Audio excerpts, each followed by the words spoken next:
Tá gravando. Então, vamos lá. Então, aqui, ó. Esse exemplo 4 aqui, ele apenas introduz a noção do que é uma função escada. Então, vou colocar aqui para vocês, né?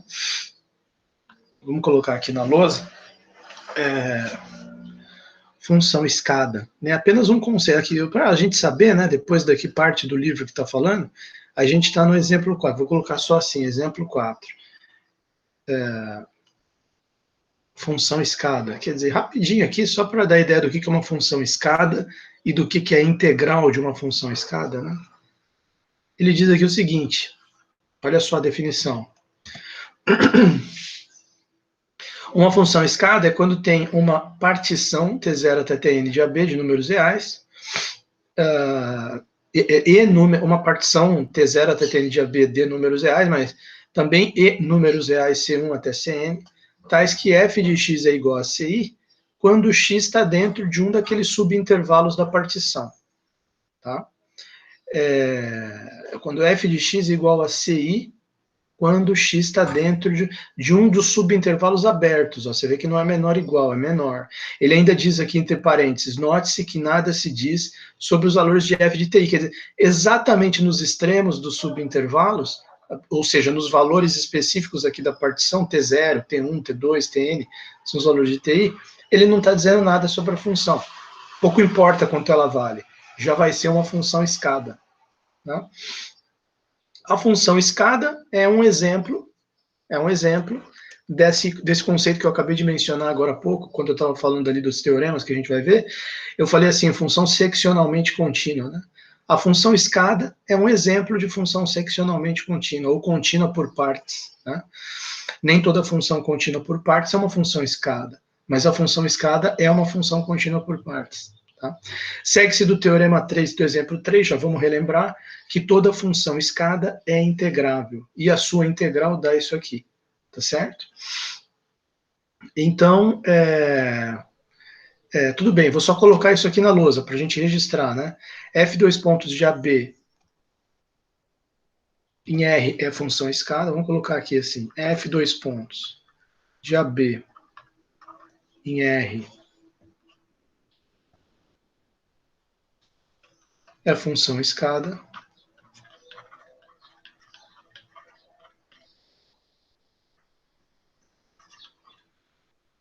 C, vamos colocar assim, C. Existe uma partição P, tá certo? T0 até Tn, vou colocar símbolo aqui para facilitar um pouco. Existe uma partição P igual T0 até Tn, evidentemente, de AB, né? Ou seja, contida em AB, contida no intervalo fechado AB, que é aqui o domínio da função. E números reais, C1 até Cn, e C1,2 pontos até Cn, todos eles pertencentes a R, o número, portanto, esse conjunto contido nos reais, tais que, olha lá, tais que f de x é igual a ci, quando ti menos 1 menor que x, menor que ti. Menor que ti. Tá lá. Bom. Menor que ti. Aqui. Note-se que nada se diz sobre os valores de f de ti. Né? Então, só fazendo um desenho para ilustrar essa frase dele, vamos colocar aqui assim. Você tem aqui a função, vou colocar aqui o eixo x, aqui f de x, e imagina que aqui está o intervalo, espera um pouquinho, f de x, e imagina que aqui está o intervalo AB, imagina que ele começa aqui e termina aqui, por exemplo, né? Isso aqui é apenas um exemplo, olha pop-up, tá lá em Rezende. Então, quer dizer, se esse aqui é o intervalo AB, imagina que você tem uma partição, vamos colocar uma partição aqui. O T0 é o A, Aí vamos dizer que você tem aqui T1, T2, T3 e T4. É um exemplo, né? T1, T2, T3, T4. E o T5 é o B. Então, nada está sendo dito sobre o valor da função nos TIs, mas ela é constante igual a CI no intervalo. Então, é como se fosse assim. Você tem aqui, digamos que o f de A, que seria o f de T0, o f de A, que é o f de T0, pode ser aqui, por exemplo.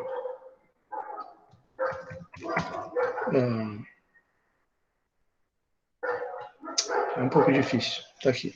Então, por exemplo, aqui, ó, tá? Mas aqui o f de T1 pode estar para cima, pode estar para baixo, tá? Aí aqui você tem T1 e T2, tá aqui. Essa é a ideia, tá? Aí aqui pode ser bola aberta e depois volta para cá, sei lá. Volta para cá. Aqui pode ser bola aberta, que nem foi aqui, ou pode ser bola fechada também. Tá aqui bola fechada. Aí depois você pode pegar aqui um valor bola aberta aqui embaixo, ó, daqui até aqui. Aqui pode ser bola aberta e aqui vale 0. Estou criando da minha mente aqui um exemplo de função escala, tá vendo? Olha só. E aí aqui, por exemplo, pode valer 0 até aqui, sei lá, só para brincar aqui um pouquinho. Aqui, ó.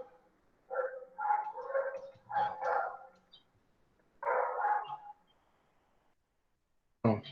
Isso aqui é um exemplo de uma função escada, do jeito que ele está falando aqui, que é a definição. Tá? Um esboço só aqui que eu fiz, para a gente ver. Né? Repara que independente, eu pego esse ponto aqui, por exemplo, se eu colocasse ele aqui, bola fechada, não ia mudar o valor da integral dessa função. Quer dizer, a integral da função é meio que ela ignora o valor da função nos pontos aqui de descontinuidade. Tá? Não tem nada a ver. Eu coloco aqui, ó. Ah, peraí, eu errei aqui. Aqui é bola. Aqui tem que ser bola aberta. Eu coloco, por exemplo, eu coloco aqui bola aberta, aqui bola fechada, a integral dá tanto. Eu tiro esse ponto daqui e coloco aqui, mudei a função, mudei, mas a integral continua a mesma. Tá? É justamente esse exemplo aqui, é justamente para provar isso. Porque aí ele vai dizer aqui o seguinte, ó, só para fechar aqui. Segue-se do teorema 3 e do exemplo 3, nós já vamos relembrar, que toda função escada, toda função desse tipo aqui que ele descreveu e que eu fiz esse exemplo, ela é integrável. A integral dela dá somatória do CI vezes o comprimento do subintervalo, TI menos 1. Ou seja, aí o F de TI não influenciou em nada a integral. A integral ignora os valores F de TI. Por isso que eu falei, aqui na descontinuidade pouco importa. Isso tem consequências, né? Isso tem consequências, é importante. Por exemplo, lá na equações diferenciais, às vezes a gente tem que calcular a série de Fourier de uma função. Né? Eu vou discutir no capítulo 12 com vocês. Então, vamos supor que você coloca uma função assim. O cara vem e escreve uma função aqui assim, quer ver? Ó? Eu quero calcular a série de Fourier de uma função que é, sei lá, aqui ela vale menos 1 e aqui ela vale 1. Imagina uma função assim, sei lá, de menos π até π. Digamos que aqui seja menos π e aqui seja π. E o cara quer calcular, representar essa função por uma série de Fourier. Tá? Aí o aluno, a primeira tendência dele é perguntar, mas quanto que ela vale aqui, no ponto de descontinuidade? Tipo, é bola aberta aqui, bola fechada aqui, ou bola fechada aqui, bola aberta aqui? Qual que é o valor dessa função no zero? Aí eu digo para o aluno, tanto faz. A hora que você calcular a série de Fourier, a série de Fourier dela vai fazer isso aqui, vai imitar ela aqui, vai imitar ela aqui, e no zero vai pingar aqui no zero, na metade. Se aqui é menos 1 e aqui é mais 1, a série de Fourier vai pingar aqui na metade. Por que? Como assim? Como que não influencia o valor aqui no zero? A série de Fourier vai pingar aqui, independente de onde a função amarelo, você pode ter colocado bola fechada aqui, bola fechada aqui, bola fechada aqui, bola fechada aqui, bola fechada no zero, aonde você quiser. Pode, inclusive, nem falar quanto ela vale. Se a função, se você só fizer os dois traços horizontais, o cara já... A hora que você for calcular... Por que isso acontece? A hora que você vai calcular o coeficiente, como que você calcula um coeficiente de série? Por exemplo, você tem o AN e tem o BN. O AN, integral de... Aqui no caso, eu falei de menos π até π, né? Menos π até π, f de x vezes um cosseno de nπx sobre L.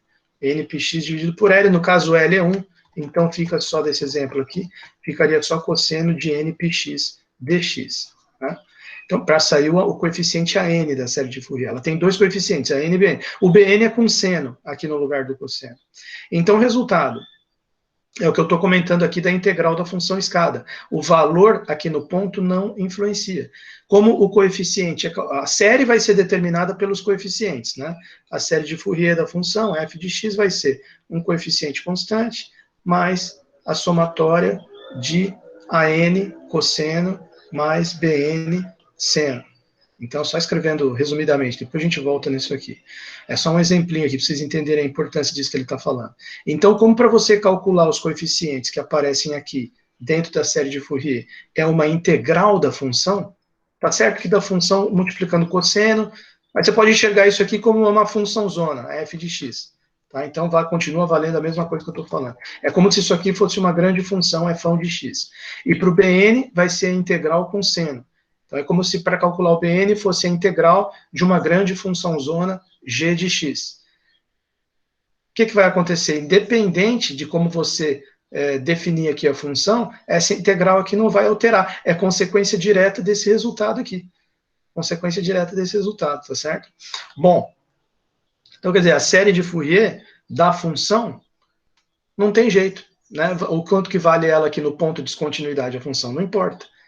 Os coeficientes da série de Fourier não vão sentir essa diferença aqui da função na descontinuidade. Só nessa parte que ela é contínua que vai ter alguma influência aqui no coeficiente AN da série de Fourier. Depois, mais para frente, a gente discute mais isso aí, porque esse aqui é um negócio interessante. Eu estou só dando um exemplo aqui, só para vocês verem essa questão da integral não sentir o ponto, a integral de Riemann, né, não sentir aqui o que acontece no ponto de descontinuidade. Bom, então, conclusão, só copiando aqui o que ele fala, segue do teorema 3, exemplo 3, cadê o teorema 3, exemplo 3? Ó, aqui, ó, o exemplo 3 é justamente a função constante, a integral dela é c vezes b menos a. Né? Integral da função constante é c vezes... Olha lá, integral se uma função é constante, o f de x é igual a c, quando o x está entre a e b, independente de quanto vale. Você vê, ele deixou o azinho para fora aqui, ó, sem menor ou igual. Ele disse, no f de azinho ela não é c, ela é um azão diferente de c. Não influenciou absolutamente nada. Né? Olha lá.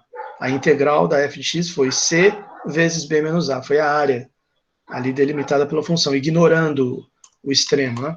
Agora, ele falou também teorema 3, vamos ver aqui o teorema, sim, o teorema, teorema 3 está depois, então. Cadê o teorema 3? Aqui, bom, que a gente acabou de ver, né, antes, no final da última aula. A integral em todo o intervalo se você tiver um ponto dividindo o intervalo, a integral em todo o intervalo é a integral até o ponto, do A até o ponto, depois do ponto até B. Né, dá para dividir em duas. Então, consequência desses dois teoremas, como é que eles são utilizados aqui? Por um lado, a função é constante dentro de cada subintervalo. Então, a integral ali vai ser CI, TI menos 1, sem o somatório. Só esse CI, TI menos 1 vem do teorema 3. Né? Perdão, vem do exemplo 3. O teorema 3 serve para aparecer o somatório.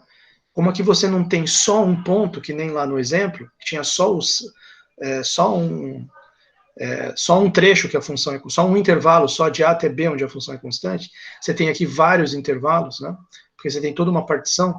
Então, aqui, ó, por exemplo, no meu desenho aqui, você tem 1, 2, 3, 4, 5 intervalos, para aplicar aquele mesmo exemplo 3.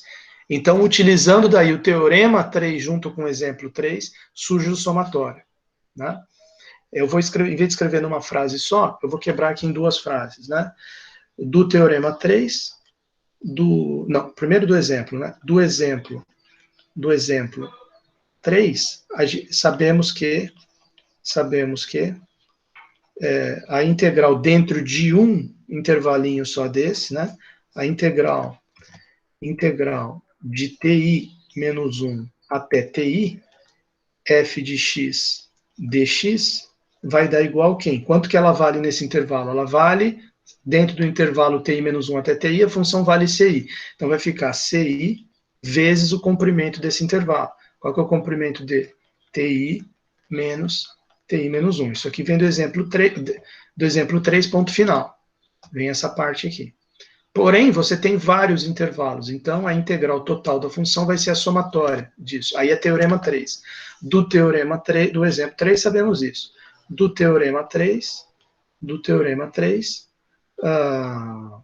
temos que a integral total da função, vou botar em amarelo para destacar, integral de a até b, f de x dx, vai dar igual somatória de i igual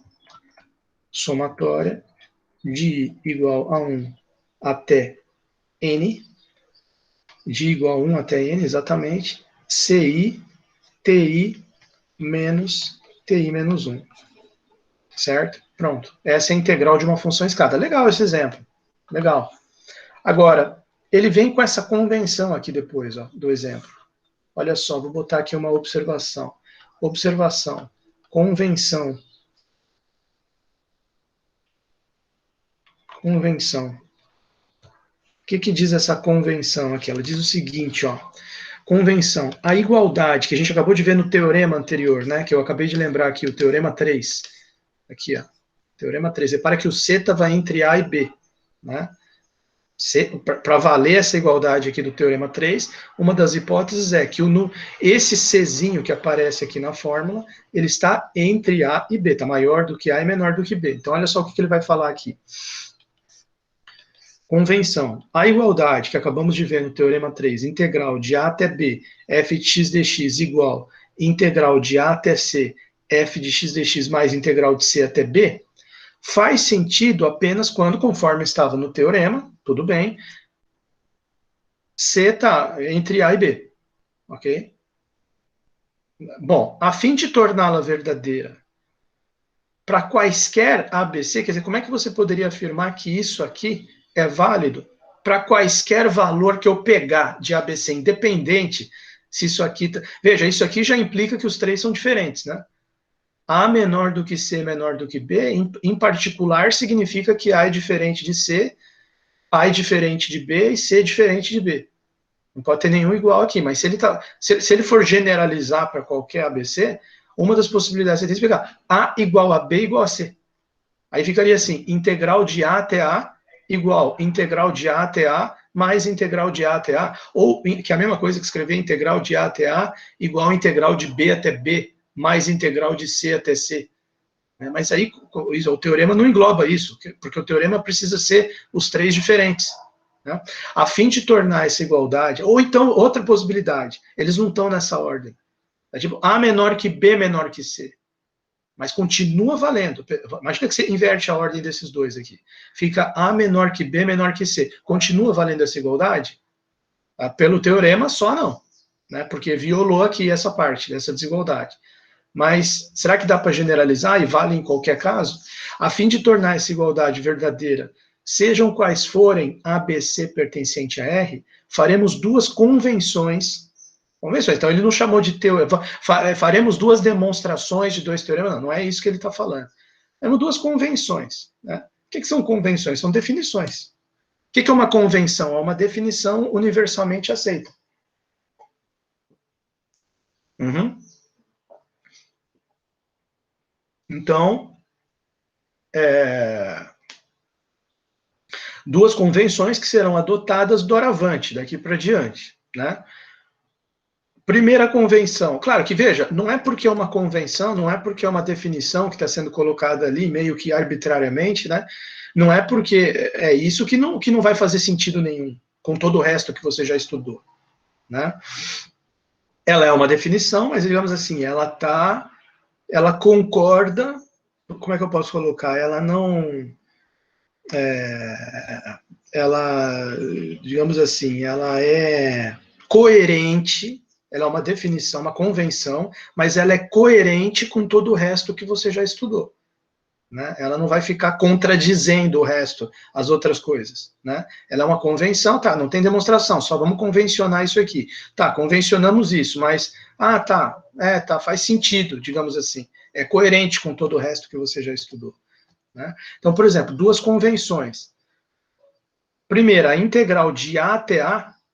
Veja que tudo que a gente falou de integral até aqui era de uma função assim, ó, definida no intervalo AB. Certo? E o que significa intervalo AB? Você já admite que o número B é diferente do A para formar um intervalo. Né? Então, quando você fala integral de A até B, a gente já está, meio que sem pensar, a gente já está no reflexo. A gente já... tá tudo bem, A é diferente de B, né? E B é maior do que A. Também já pensa nisso direto, porque intervalo AB, você não vai colocar aqui 3,1, por exemplo. Você vai colocar 1,3, né? Então, e a gente nunca para pensar, tá, e se fosse de A até A, quanto é que seria a integral? Então, veja só, aquilo que eu falei, que a convenção ela tem alguma coerência, né? A gente viu, ele comentou aqui no livro, nas páginas anteriores, que a integral definida de Riemann, que é essa aqui que a gente está estudando, olha, Popup, a integral definida, a integral definida, ela é a área entre o gráfico da função e o eixo x, se a gente imaginar uma função positiva, né? Então, se você pensar por esse lado, você fala, puxa, de A até A, o gráfico da função vai ser um ponto só nesse intervalo. Como é que vai formar uma área? Então, a gente diria que a área nesse intervalo degenerado de A até A seria zero, né? Então, teria uma certa coerência, se a gente for fazer uma convenção, vamos convencionar que a integral de A até A, fx dx é zero. É uma definição, mas é coerente com o que a gente viu antes da integral ser área. Então, vamos colocar aqui convenção, ele separou em duas ali, né? Primeira convenção, a integral de A até A, f de x dx, né? Primeira, integral de A até A, f de x dx é igual a zero, ponto vírgula. Segunda convenção, se eu fizer a integral, vamos pensar nessa aqui agora, essa aqui, vamos ver. Se eu fizer a integral de B até A, em vez de fazer de A até B, tem uma relação entre as duas? Tem, a relação é que uma é o oposto da outra. Né? Uma é o oposto da outra. Isso vai de acordo com o que... Vamos pensar no caso da função constante, por exemplo, que a gente acabou de ver aqui no exemplo, que é, voltando aqui um pouco, aqui, ó, a integral da função constante é c vezes b menos a. Né, numa função do intervalo AB, quer dizer, o B é maior do que A, então isso aqui é um número positivo, ele nem perdeu tempo de dizer aqui, porque se ele já tinha falado AB, subentende-se que o B é maior do que A, para formar o intervalo, então esse B menos A dá um número positivo, vezes C, que é o valor da função constante, f de x igual a C. Aí você pensa, puxa, se o cara chegasse aqui e escrevesse ao contrário, em vez de escrever de A até B, mesma situação, sem mudar nada, sem mudar a função, sem mudar o intervalo, o cara só chega aqui e escreve de B até A. Aí você fala, puxa vida, e agora? De B até A. Troquei aqui os dois. Bom, se eu troquei os dois valores, B virou A e A virou B, aqui também eu trocaria. Né? O B vira A, o A vira B. Só que aí fica A menos B, que vai dar um número negativo, mas que em módulo é igual a B menos A, quer dizer, mudou só o sinal. Né? Você percebe que está coerente com o que a gente está vendo antes. Então, é aquilo que eu falei, o cara poderia chegar aqui e convencionar outra coisa. Integral de A até B f dx é igual ln de 2 vezes a integral de B até A. Aí você fala, porra, ln de 2 vezes a integral? De onde é que o cara tirou isso? Não, é só uma convenção. Não, peraí, é uma convenção, mas está coerente com o que a gente já viu antes. Né? Integral de A até B, integral de A até B, f de x dx é igual a menos integral de B até A, f de x dx. Aqui. Então, quer dizer, com essas duas convenções, por que ele está comentando isso aqui? Aceitas essas convenções, usando isso aqui, essas duas coisas, para demonstrar, você vai conseguir demonstrar que essa igualdade aqui vale para quaisquer 3 números reais que você pegar. Em qualquer dessas, ele fala aqui 6 possibilidades. Tá? 6 possibilidades. Aceitas essas convenções, vale para toda função integrável f, a igualdade acima, essa aqui, certo? Para quaisquer ABC, pertencente a R. Para verificar que ela está valendo mesmo para qualquer situação, você tem 6 possibilidades para considerar. E não, claro que eu não vou fazer isso aqui, que é muito chato, né? Em cada caso, basta admitir que a F é integrável no intervalo maior, tá certo? O maior que ele diz é o das pontas aqui, né? Por exemplo, o intervalo... Não, das pontas não. Não é das pontas, não. O maior mesmo. Você tem que analisar aqui o... Deixa eu ver se eu falei certo. Maior? Não, é o das pontas, sim, tá certo. O intervalo maior é o das pontas. De A a C, aqui nesse caso, AB, nesse caso, intervalo BC, nesse caso aqui, assim por diante, né? Então, quer dizer, você vai conseguir demonstrar isso aqui. Deixa eu escrever na lousa. A partir disso, né, eu vou escrever, para simplificar, eu vou escrever assim. Daí temos que a integral de A até B,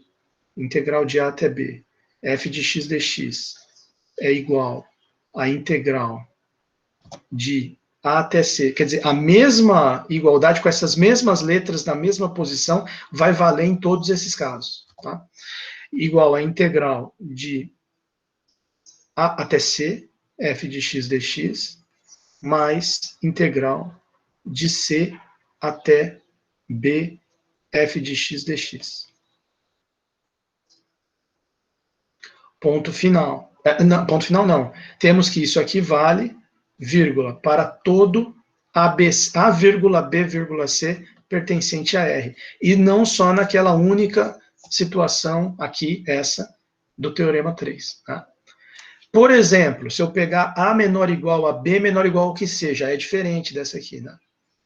Já é diferente dessa. Ok? Então, olha só. Exemplo. Se você pegar A menor ou igual a B, menor ou igual a C. Bom, aí quer dizer, por que vai ser, como que eu provo que vai ser válido isso aqui? Começa do lado direito, né? Começa do lado direito. Só que você também teria que pegar os casos. Primeiro vamos analisar de cabeça o caso que é igual, né? Se A for igual a B, essa aqui zera, dá zero nisso aqui. Porque aí vai ficar A igual a B, integral de A até A, dá zero, né? E vamos supor que B é menor que C. Aí o que vai acontecer? Essa integral de B até B é menor do que C. Ela é a... Deixa eu ver aqui, talvez seja mais chato demonstrar isso aqui. Isso aqui vai ter que ficar analisando um monte de casos aqui, né? Eu não queria perder tempo com isso aqui. Bom, para simplificar minha vida, eu vou fazer assim. Isso aqui eu não tinha percebido que ia ser tão chato, né? Eu vou pegar sem o menor. Vamos ver se pelo menos sem o menor eu consigo. A menor que B, menor que C. A menor que B, menor que C. Aí pelo menos eu não tenho que perder o tempo com esses casos que são iguais, tá? Então deixa eu ver aqui. Se A for menor que B, A menor que B, menor que C, eu consigo provar essa igualdade? Vamos ver isso aqui.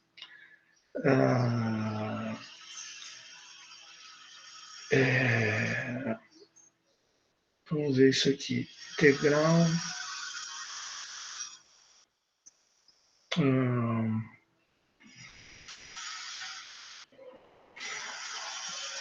Deixa eu pensar aqui. Integral de. Deixa eu ver, só ver uma coisa que ele falou aqui. Para verificar as 6 em cada caso, basta admitir a integrabilidade de f no intervalo maior. Não, tudo bem. Então, imagina que ela é integrável. Não, deixa eu pensar aqui um pouco, calma aí. Me ocorreu uma dúvida aqui. Não, tá certo. É para qualquer ABC. Essa igualdade mesmo. Né? Integral de A até C mais integral de C até B, tá certo. Então, Deixa eu pensar aqui um pouco, né?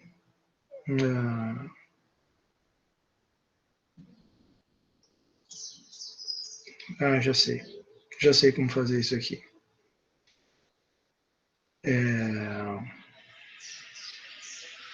Do Teorema 3, que a gente viu, a ideia aqui é a seguinte, do Teorema 3, porque veja, o Teorema 3 já está válido, né? Quando você tem aqui o número entre as duas, né? Então, quer dizer, do Teorema 3, exemplo, vamos pegar esse caso aqui. Deixa eu escrever em amarelo aqui para destacar. Como exemplo, vamos pegar esse caso aqui. Eu vou pegar só com menor, as possibilidades de ser igual, a gente verifica depois. Né? Vamos pegar A menor que B menor que C, ponto final, nesse caso. Aí como que a gente poderia começar? Poderia começar dizendo o seguinte, ó, do Teorema 3, sabemos, né, o Teorema 3 é... Teorema 3 não, Teorema 2, né? Não, Teorema 3, sim, Teorema 3. Deixa eu só confirmar aqui. Teorema 3, é esse aqui, né? Isso, esse aqui, Teorema 3, exatamente. Do Teorema 3 sabemos que... Do Teorema 3 sabemos que... Do Teorema 3 sabemos que... se A é menor que B, menor que C, do Teorema 3 nós temos que a integral de A até C, no caso, f de x dx é igual à integral de A até B, integral de A até B, isso aqui está vindo diretamente do Teorema 3, tá? Que a gente tinha demonstrado na aula passada. Integral de A até B, f de x dx, mais integral de B até C, integral de B até C, f de x dx. Teorema 3. Tá, beleza. Só que aqui você quer provar é essa aqui, que está diferente. Se você for comparar os limites de integração, está diferente dessa. Mas como que a gente pode chegar nessa? Aí o que a gente faria? Bom, tem que ficar o AB aqui do lado esquerdo, né? Então, o que a gente poderia fazer aqui? A gente poderia fazer o seguinte, integral de A até C igual a integral de A até B mais integral de B até C. Tá?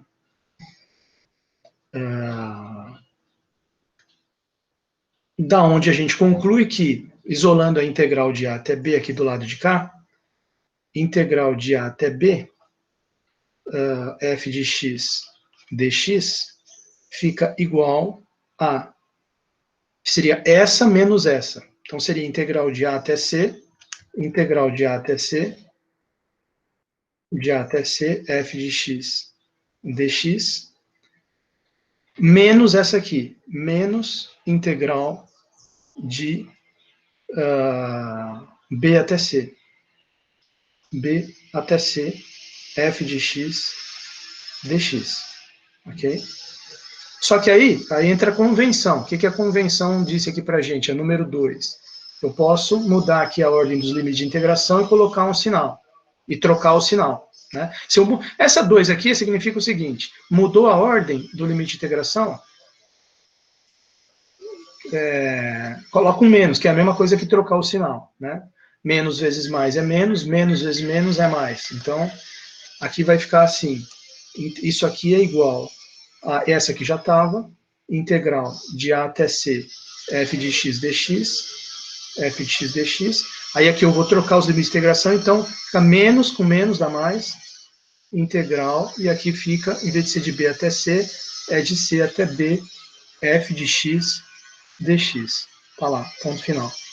Quer dizer, se você juntar as duas pontas, né, ficou, portanto, para fechar aqui uma última linha, portanto, fica essa aqui, integral de A até B, é igual a integral de A até C, mais a integral de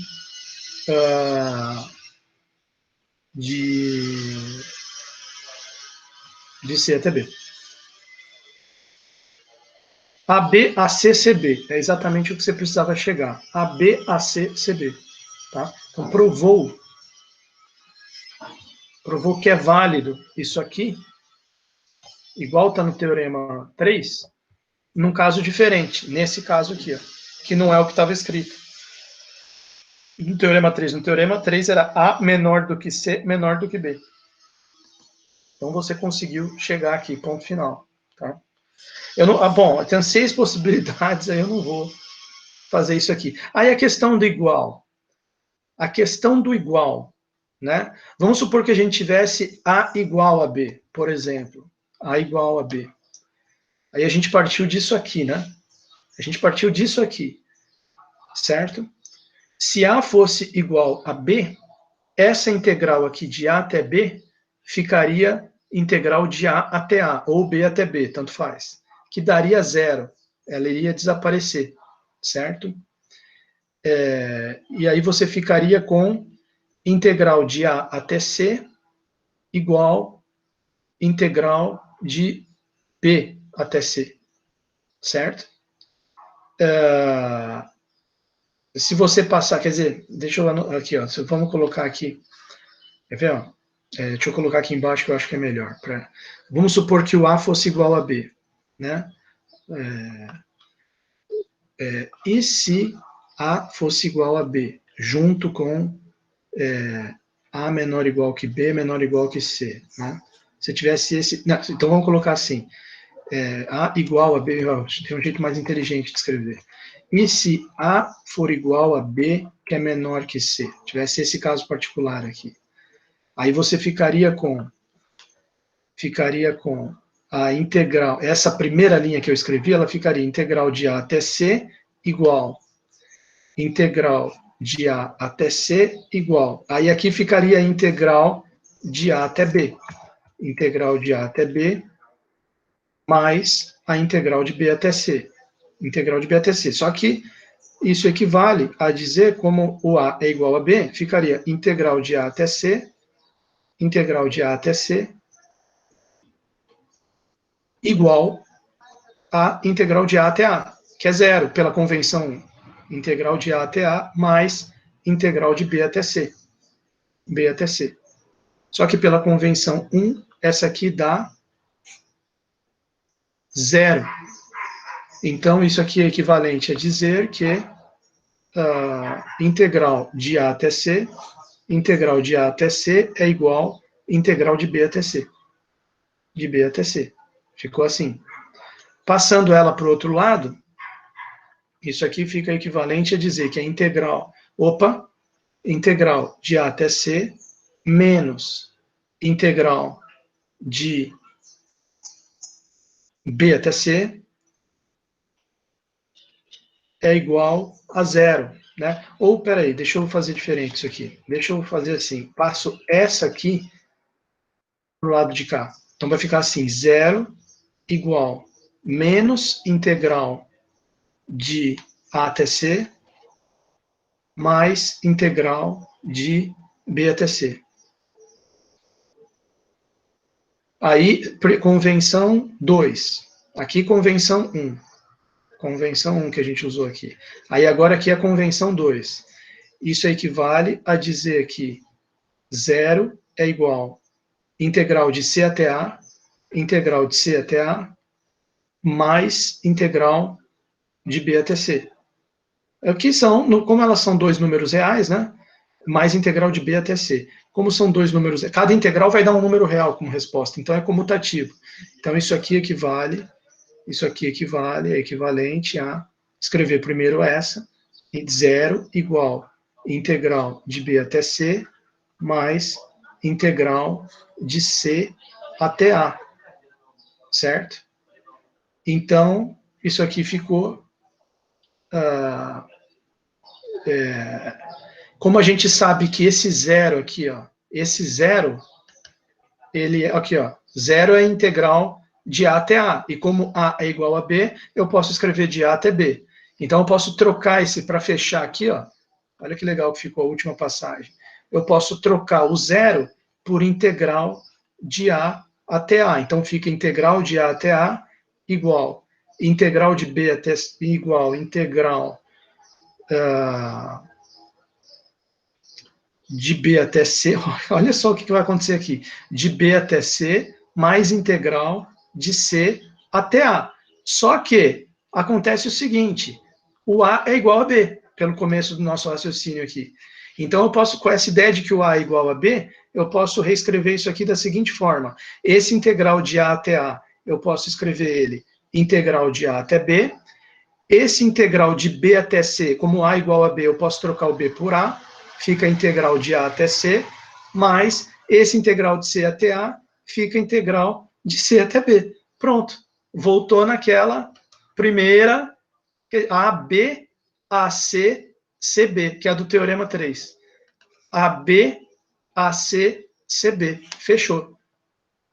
Quer dizer, então, o que acabamos de...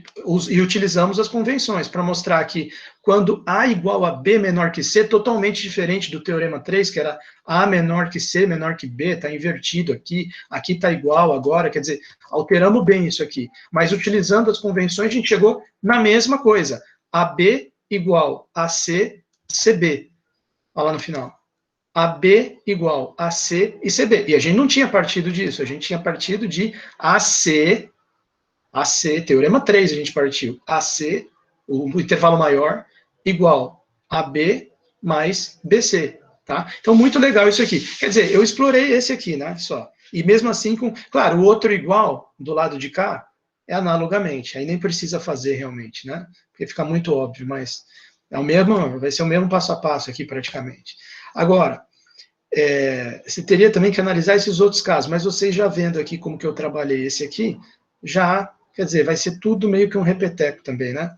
Ó, vamos discutir um pouco esse Teorema 4 aqui para fechar a sessão 3, tá? Teorema 4. Tudo bem, turma? Vocês estão me acompanhando? Será que o pessoal está aí? Ou será que eles me abandonaram?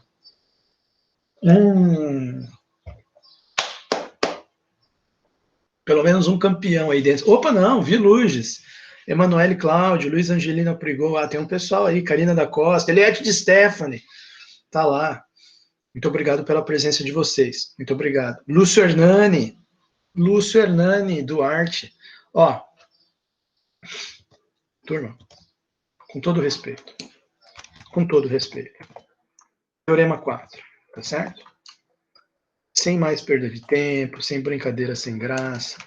Vamos para o Teorema 4, tá aqui. Teorema 4. Demonstração vai ficar para vocês. Eu dei uma olhada ali e falei, não, todas essas ideias, todas dessa demonstração aqui, tudo isso aqui a gente já trabalhou com os alunos.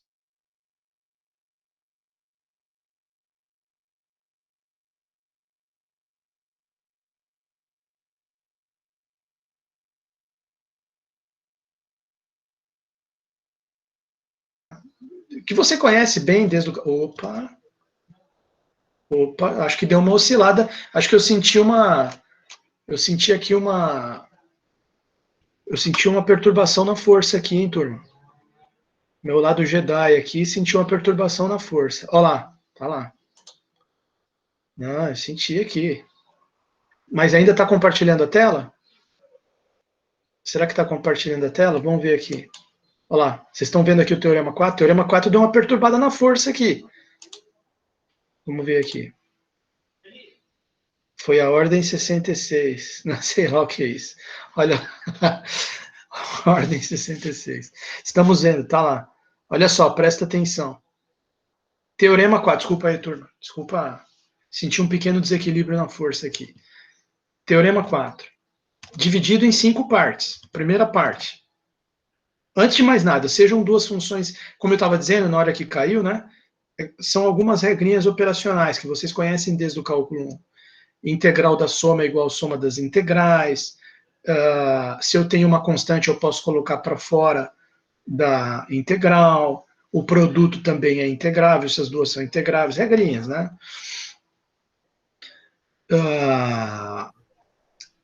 Se a função... Quando que o quociente é integrável? Quando a função não se anula, mas é mais do que não se anular, né?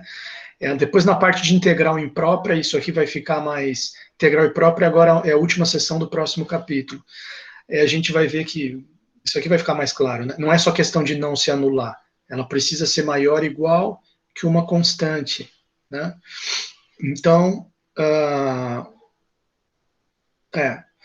e que a constante é maior do que zero. Então tá lá o quociente, né? Bom, eu acho que tem a ver com integração imprópria, né? Agora, aqui, f de x menor ou igual que g de x. Olha que legal isso aqui. Então, a integral de uma vai ser menor a integral da outra. Essa é bem legal. Essa é bem legal. Tá? É um critério de comparação aí, né? E essa aqui, isso aqui, ó, é a desigualdade triangular, desigualdade de Cauchy-Schwarz, me lembra isso aqui. Se o módulo da função é integrável, o módulo da integral, eu ia falar soma, o módulo da integral é menor ou igual que a integral do módulo. É quase como se fosse assim, módulo de A mais B menor ou igual que módulo de A mais módulo de B. Tem alguma coisa a ver com desigualdade triangular isso aqui, como se fosse uma generalização. A primeira generalização da desigualdade triangular é com somatório, que a gente viu lá no capítulo 2. Né? Mas essa aqui vai além do somatório. O somatório virou uma integral. Continua valendo. Muito legal isso aqui. Então, olha só. Então, vamos colocar isso aqui na lousa só para a gente ir pensando cada um deles. Né? Você tem duas funções integráveis. Então, vamos lá. Imagina que você tem duas funções. As duas estão definidas no mesmo intervalo AB, de AB em R, de AB em reais. E ambas são integráveis. Integráveis. Integráveis, ok. Então você tem nesse teorema, vamos colocar aqui, primeira parte do teorema. A soma também vai ser integrável, né? F mais G integrável, e, além disso, a integral da soma de A até B, F de x mais G de x,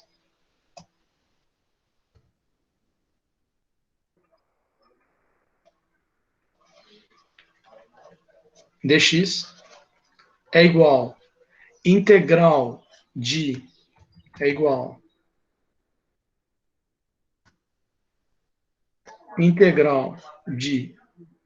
de uma mais a integral da outra. Isso aqui é tranquilo.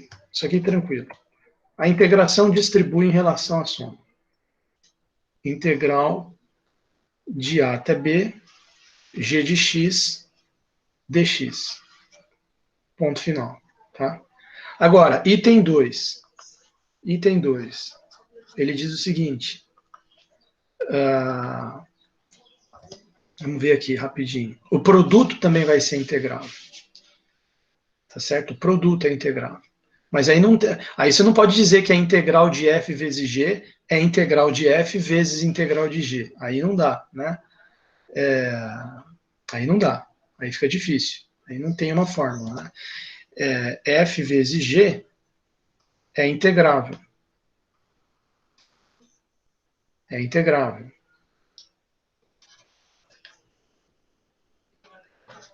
É integrável. Veja só, vamos supor que fossem duas funções constantes, né?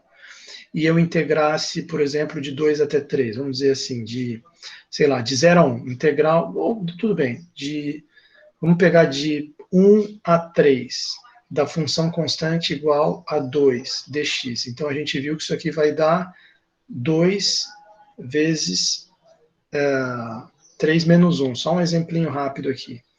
E vamos supor que eu pegasse outra função constante igual a 5, por exemplo. Integral de 1 até 3 da função constante igual a 5. Dx é, pelo que a gente estudou, 5 vezes 3 menos 1. Quer dizer, então essa aqui deu 2 vezes 2, que é 4. Essa aqui deu 5 vezes 2, que é 10. Ok? 5 vezes 2, que é 10. Então, o que acontece? F vezes G é integrável. Então, o que seria a integral de FG? A integral de FG, ela seria a integral de F até G, ela seria integral de 1 até 3, F de x igual a 2, constante, G de x igual a 5, constante. Então, seria 2 vezes 5 dx, que é igual à integral de 10, de 1 até 3, 10 dx, que vai dar 10 vezes 3 menos 1, 10 vezes 2, que é 20. Deu 20, a integral do f vezes g. Mas se eu multiplicar as integrais, vai dar 4 vezes 10, que é 40. Não vai dar 20. Tá vendo?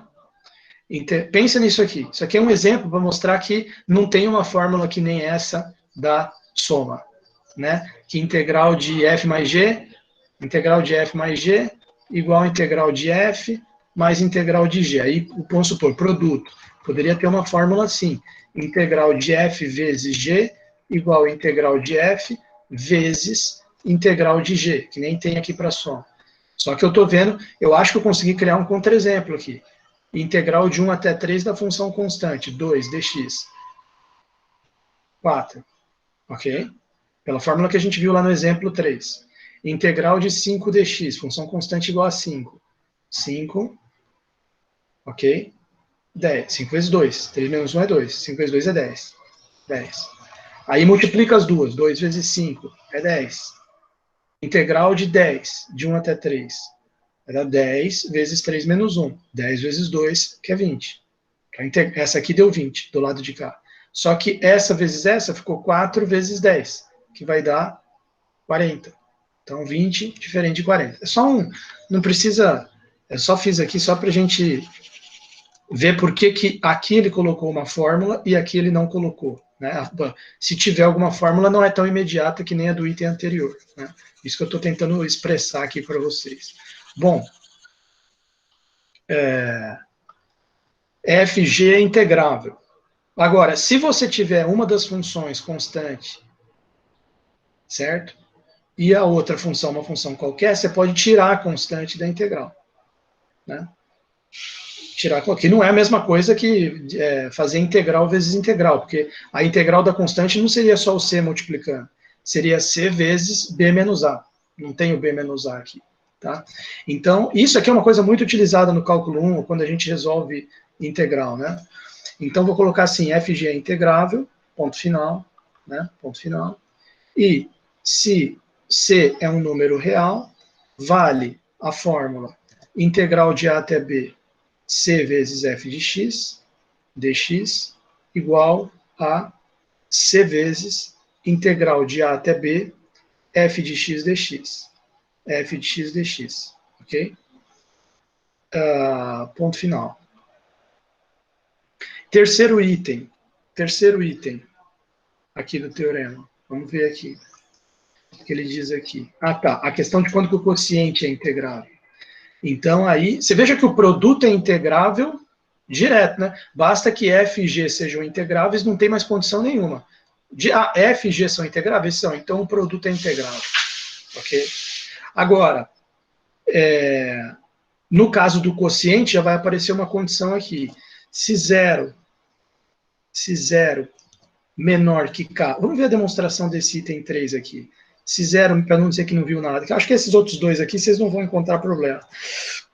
Se 0 menor que k menor ou igual que módulo de g de x, quer dizer, se o módulo da g é maior ou igual que uma constante que é maior que 0, para todo x no intervalo aqui no domínio, né, então o quociente é integrável. Para todo x pertencente a b, então isso implica que f sobre g é integrável. Vamos ver a demo ali. Integrável. Depois a gente discute o 4 e 5. Vamos dar uma olhada nessa demonstração aqui, se a gente consegue compreender ela. Aqui. 3. Olha lá, que demonstração, papapá. Aqui já matou aqui o item, aqui, ó. Usou soma inferior para fazer o primeiro item. Isso prova a primeira. Matou 1. 2 é o do produto ser integrável. Tá lá. 3, cadê a 3? Aqui, tirando o C para fora, né? 3, aqui, ó. Vamos dar uma olhada. E olha só a treta aqui, ó. Tem uma treta aqui. Bom, ele já provou na anterior que o produto é integrável. Né? Já provou que o produto é integrável. Então, se reescrevendo f sobre g como um produto, f sobre g igual f vezes 1 sobre g. Basta provar que a f já é integrável do enunciado, basta provar que 1 sobre g é integrável. se G é integrável e essa condição que está lá no enunciado do item 3 for satisfeita para todo x. Né? Então, como que ele... Opa, deixa eu ver aqui, o pessoal tá puto. Não. Então, indiquemos com W e W' as oscilações de G e de 1 sobre G no iésimo intervalo de uma partição. Vocês se lembram o que é esse negócio da oscilação, né? Vamos voltar ali no teorema rapidinho ali, quer ver? Para vocês verem. Porque tem um teorema aqui que a gente viu que é fantástico. A gente até... Aqui, ó. Esse teorema 2, aqui, ó. Condição imediata de integrabilidade. Ó, ele quer provar que uma certa função lá, que no caso é a 1 sobre G, né? Ele quer provar que a 1 sobre G é integrável. Você repara que isso tem a ver com oscilação. Ó. A gente provou que dizer que uma função é integrável é equivalente a dizer que para todo epsilon maior que zero, existe uma partição na qual a somatória da oscilação no intervalo vezes o comprimento do intervalo é menor do que esse epsilon. Agora, o que é a oscilação dentro de um intervalo? Vamos lembrar o que é isso? Ele tinha falado antes aqui, o que é o ômega i. Vamos lembrar que às vezes a gente esquece, né? Até o professor às vezes também esquece. Então aqui, ó, vamos ver aqui o que é o ômega i. Ali, ó. Ali. Ômega i é emão i menos eminho i. O que é o emão i? É o supremo da função no intervalo. O que é o eminho i? É o ínfimo, né? Então, nós estamos falando assim, no caso de uma função contínua, no intervalo fechado, vamos pensar, né? Nós estamos falando de uma, aqui, ó, um intervalinho fechado, e a função é contínua, vamos pensar que ela é contínua, né, para facilitar as ideias, nós estamos falando do máximo menos o mínimo da função. Tá? Isso que é o ômega i, a oscilação. Você vê lá o top que a função chegou, menos o mínimo que a função chegou. Um menos o outro, essa altura é a oscilação, WI. Tá? Então ele falou em oscilação, já veio na minha cabeça relembrar aqui o conceito e relembrar o teorema. Aqui o teorema, que vai relacionar a oscilação, se é menor do que epsilon, essa somatória, que provou que a função é integrável. Vamos ver se é isso que ele usa aqui. Cadê o teorema que a gente estava vendo aqui? Cadê? Está aqui o teorema, está aqui a demonstração. Olha lá, parte 3, cadê? Opa, parte 2. Aqui, ó, ele usou, na 2 ele usou. Na 2 ele usou aqui, ó. Por isso que eu lembrei ali o teorema para vocês. Cadê a parte 3? Parece que vai usar também. Então, olha só. Indiquemos com ômega i e ômega i' as oscilações de G e 1 sobre G no iésimo intervalo de uma partição. Tá? Então, quer dizer, dada uma partição P, a princípio, eu já tenho aqui uma partição P, a gente tem, já temos também a função G do enunciado, podemos definir a função 1 sobre G, já que essa função G aqui é sempre diferente de zero, né?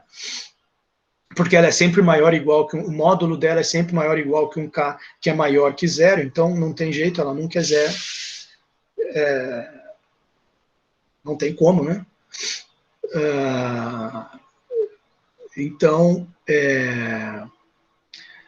então, até aí tudo bem. Então, posso considerar uma partição P, aonde eu chamo de ômega i', a oscilação da G e da 1 sobre G no iésimo intervalo da partição P. Dado um epsilon maior do que zero, porque você viu ali pelo teorema 2 que eu mostrei agora há pouco, que tem que provar esse menor que epsilon aqui. Então, em algum momento, ia ter que aparecer isso. Dado um epsilon maior que zero, podemos tomar a partição P de modo que somatória de... Lembra que ele falou, ômega i tem a ver com G. Ômega i' tem a ver com a 1 sobre G. Então, como você já sabe que a G é integrável do enunciado do teorema, aquela condição que eu mostrei lá do teorema 2 já vale, porque são condições equivalentes. Então, dizer que a G é integrável significa que existe uma partição P, de modos que a somatória da oscilação da G, WI é a oscilação da G, vezes TI menos 1, mesmo comprimento do intervalo, fica menor que qualquer coisa. Em particular, dado qualquer epsilon fica menor que epsilon, e em particular fica menor que epsilon vezes K ao quadrado. Tá? Da onde que veio esse K? Do enunciado também. Tá? Então, para quaisquer xy no iésimo intervalo de P, aí o cara tem que Isso aqui é aquela coisa que, professor, que o aluno sempre fala assim, professor, eu jamais teria pensado isso. Sim, eu também não, de repente, né? Não sei, mas vamos ver o que ele fez aqui. Para quaisquer xy no iésimo intervalo, na partição, módulo de 1 sobre g de y menos 1 sobre g de x seria essa função 1 sobre g de x menos... No fundo, isso aqui é 1 sobre g de x menos 1 sobre g de y. É a mesma coisa que 1 sobre g de y menos 1 sobre g de x. Né? Eu falei ao contrário, letra y e x, mas enfim, vocês entenderam. Módulo. Isso aqui é igual... Agora aqui vem, hein? Sim, já sei. Ele tirou o mínimo aqui dentro, gy, gx, fica g de x menos g de y, aí fica um traço de fração só. Módulo de a sobre b é igual ao módulo de a dividido por módulo de b. Até aí tudo bem. Só que aí o que acontece? O módulo de g de x menos g de y, não necessariamente o g de x vai ser o máximo e o g de y vai ser o mínimo, né? Então, o que acontece? Vamos olhar primeiro a parte de cima, depois a parte de baixo. A parte de baixo, módulo de... É mais fácil, né? Da gente entender, porque módulo de g de y, módulo do produto dos dois g's, é módulo de g de y vezes módulo de g de x. Depois eu vou escrever isso aí na lousa, mas estou só aquecendo as ideias aqui. E módulo de g de y vezes... o módulo de AB é igual ao módulo de A vezes módulo de B. Cada um deles vai ser maior ou igual do que K. Então, maior ou igual que K quadrado, isso aqui. Né? Tudo bem, depois a gente vê como é que ele passou para cá. Mas esse aqui é o seguinte, como eu estava dizendo, o G de X não ele é menor ou igual que o máximo, né? E o G de Y é maior ou igual que o mínimo, né? Ou seja, a distância que tem entre um G de X e um G de Y qualquer, ela é menor ou igual que a oscilação, porque a oscilação é o máximo que dá disso aqui, né? Esse módulo de G de X menos G de Y, o máximo dele, que ele pode chegar, é na própria oscilação. Porque a oscilação, a gente acabou de ver, ela é o emão menos o eminho. É o máximo que a função vai, menos o mínimo que ela vai. Então, ela seria a maior possibilidade desse módulo aqui. Tá? Maior possibilidade. Tá? Então, esse módulo aqui é menor ou igual que a oscilação ômega e. Essa parte de cima aqui eu entendi. Agora, provavelmente articulando isso aqui, a gente chega nessa parte de baixo aqui. Deixa eu pensar. Se eu coloco uma coisa... sim, eu coloquei o K é menor do que o módulo. Então, eu estou colocando uma coisa menor aqui no denominador. Então, o resultado cresce. Fica maior igual. Já entendi. Não, tudo bem. Concordei com isso aqui. Ômega I linha, que é a oscilação da 1 sobre G, que é a que eu preciso mostrar que o somatório fica menor que epsilon para provar que é 1 sobre G integrável. Ômega I linha, e que é isso aqui, né? O que é o ômega I linha? Ômega I linha, certo? Vai ser menor ou igual do que isso aqui. Por quê? Porque portanto, ômega I', quer dizer, tem a ver com esse módulo aqui. Aí depois precisa ver como é que ele ligou isso aqui com esse módulo, né? Assim como eu falei que esse módulo aqui tem a ver com ômega I, esse aqui tem a ver com ômega I'.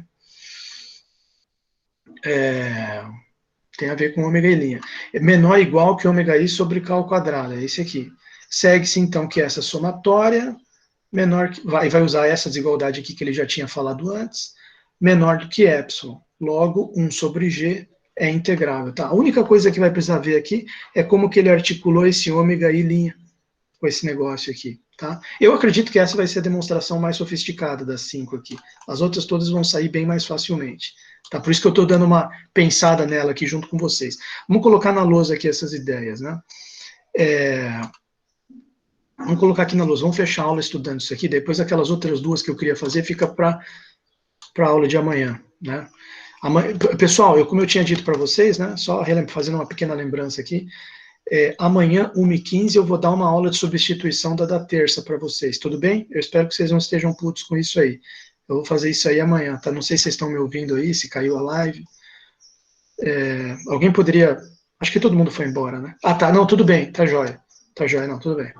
Então, olha só passando a limpo aqui essa demonstração, só passando a limpo essa demonstração que a gente discutiu aqui, primeira ideia que ele trabalhou, f sobre g igual a f vezes 1 sobre g. Quer dizer, isso aqui que eu quero, a minha intenção é mostrar que isso aqui é integrável. Primeira ideia, isso aqui é a mesma coisa que f vezes 1 sobre g. Legal, primeira coisa. Tá? Segunda coisa, um momento só. Segunda coisa,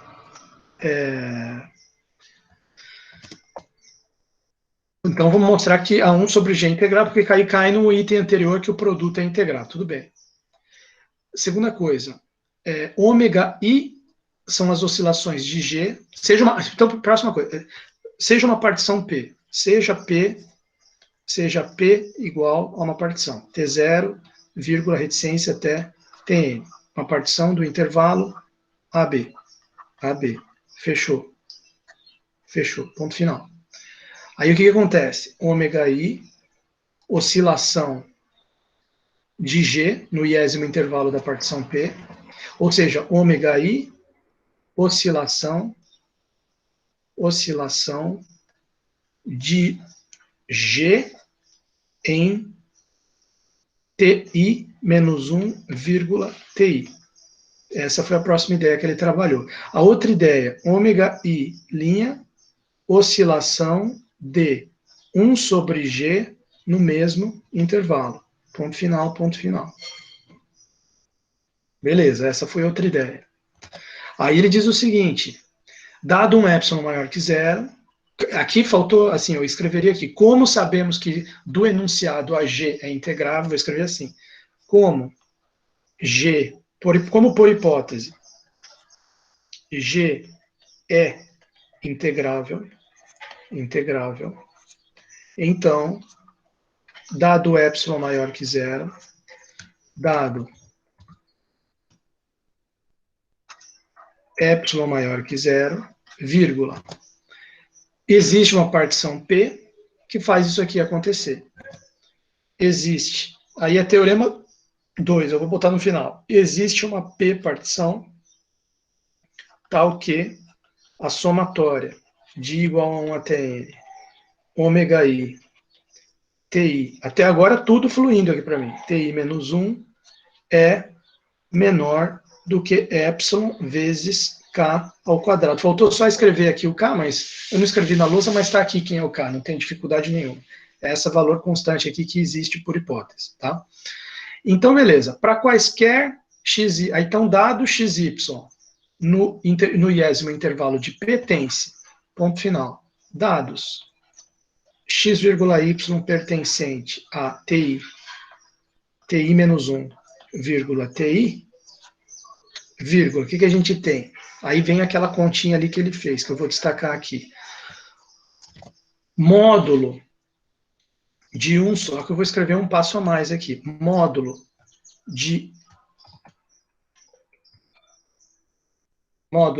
da função 1 sobre g de y menos função 1 sobre g de x, fechou, é igual, aí vem o que ele escreveu, módulo de 1 sobre g de y, módulo de 1 sobre g de y,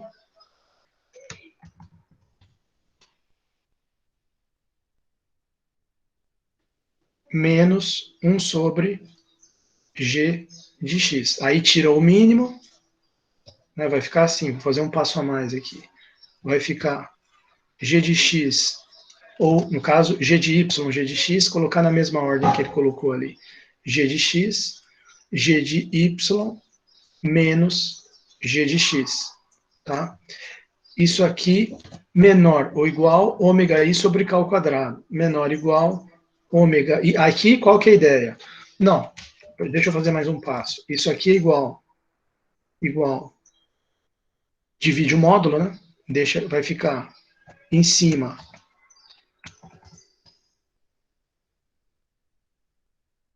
vai ficar módulo de g de y menos g de x, e embaixo vai ficar módulo de g de y G de X.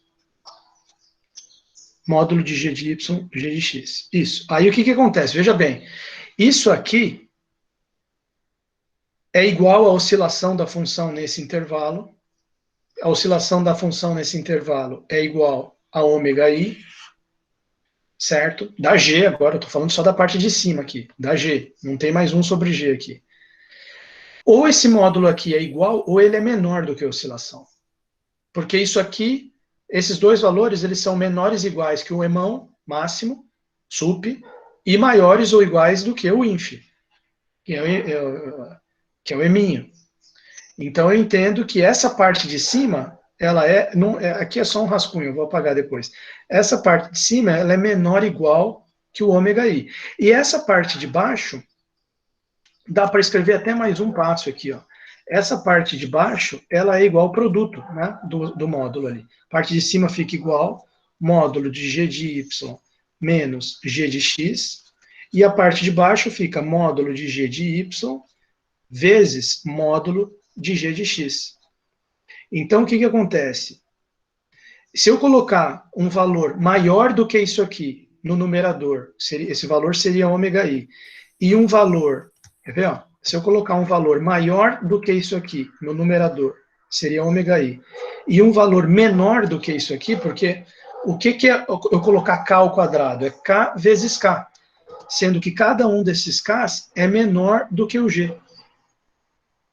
Então eu deixei o numerador maior e o denominador menor. Então o resultado dessa fração vai ser maior. Tá? Até aí tudo bem. Então quer dizer, olha só. Aqui, ó, fechou o raciocínio. Se você juntar as pontas, vamos juntar as pontas, né? Juntando as pontas, vamos colocar assim, conclusão. Conclusão. Esse negócio aqui, só que olha só que interessante.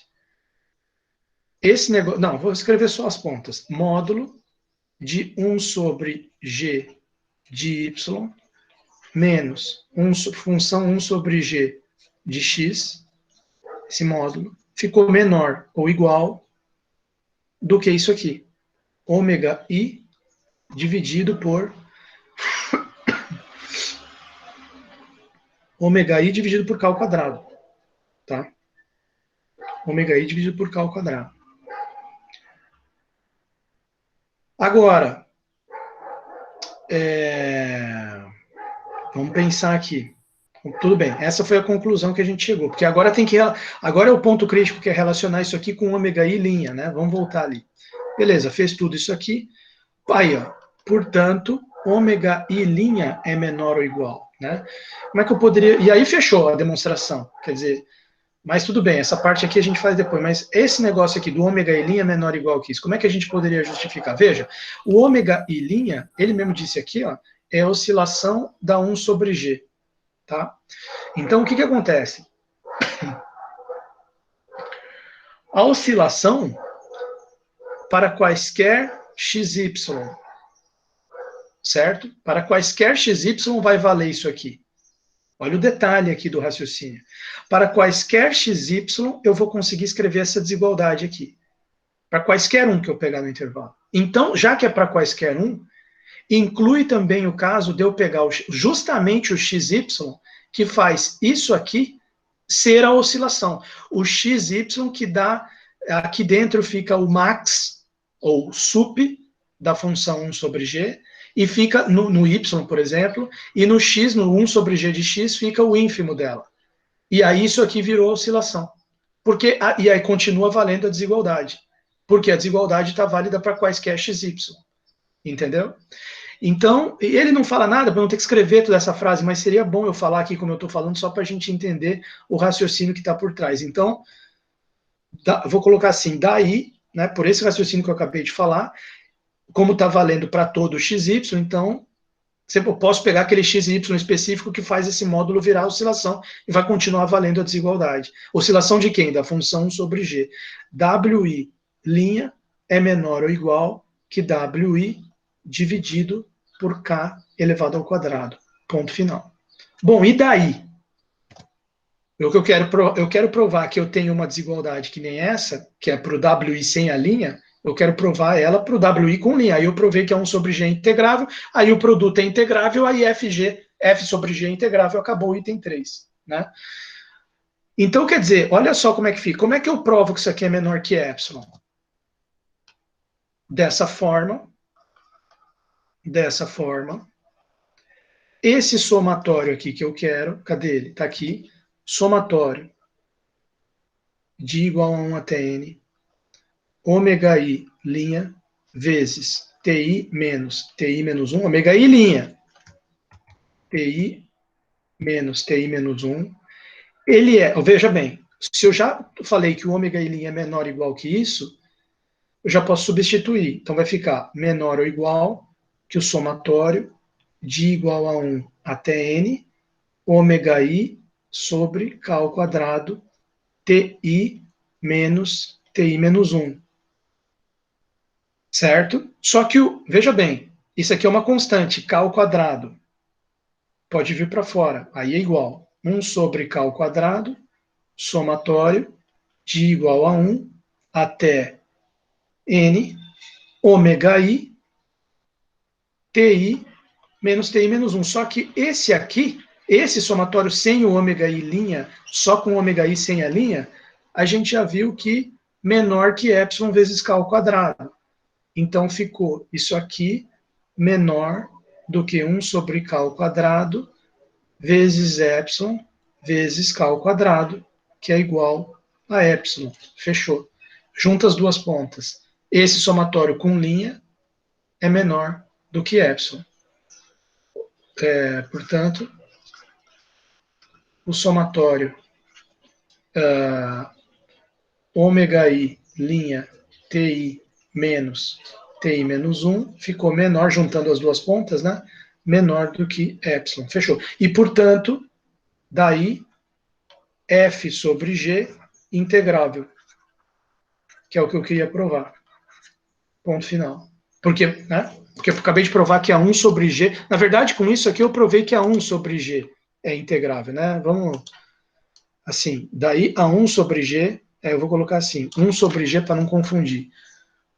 1 sobre g é integrável. E do fato que a 1 sobre g é integrável, segue o item 3, porque aí vai f sobre g é igual a f vezes 1 sobre g. S é integrável, f sobre g é integrável. Tá? Pronto, fiz um item do teorema, para não dizer que eu não fiz nada. Agora, só para a gente terminar de discutir ali os outros itens, né? Que esse aqui é o item 3, a gente vinha vindo, né? Integral da soma é soma das integrais, produto vai ser integrável, se as duas são integráveis. A constante pode puxar para fora, aí vocês estudem lá, por vocês, as demonstrações desse item 1 e 2. Item 3, acabei de discutir aqui a demonstração com vocês, f sobre g é integrável se isso aqui for respeitado, porque eu queria justamente ver aonde que isso aqui influencia essa condição, por isso que eu fiz essa demonstração. Aonde que ela influenciou? Ela foi fundamental para sair essa desigualdade aqui. Ela foi fundamental, tá certo? Então, quer dizer, não pode ser zero, o K, senão ficaria um zero no denominador, então, porque aqui são duas desigualdades, né? A parte do K ser maior que zero, não muda o sinal, desigualdade muda o sinal quando é negativo, apesar de que aqui foi K ao quadrado, né? Mas tudo bem. Maior do que zero, diferente de zero, e tinha módulo aqui, tinha que relacionar com o módulo da função, então tem essa desigualdade aqui com o módulo. Então, a gente entendeu exatamente onde que isso aqui entra. Ele entra nessa parte aqui. Bom, por isso que eu discuti a demonstração com vocês. Eu achei meio exótica aquela condição ali. Olha aí, 4, item 4. O item 4, vamos voltar ali para o enunciado. Cadê aqui? Aqui. O item 4 é o seguinte, esse aqui é lindo, tá? Se f de x menor ou igual que g de x, então a integral de um é menor que o outro. Esses dois últimos aqui, lindinhos, né? Se f de x menor ou igual que g de x, isso implica que a integral de a até b... É evidente que isso aqui tem que ser, aliás, vírgula, para todo x pertencente ao intervalo AB, o domínio das duas. Isso implica que a integral de a até b, isso implica que integral de A até B f de x dx é menor ou igual que a integral de A até B g de x dx. Tá lá. Agora, ponto final. Agora, 5, item 5. O item 5 é o seguinte. Se o módulo de f for integrável, módulo de f integrável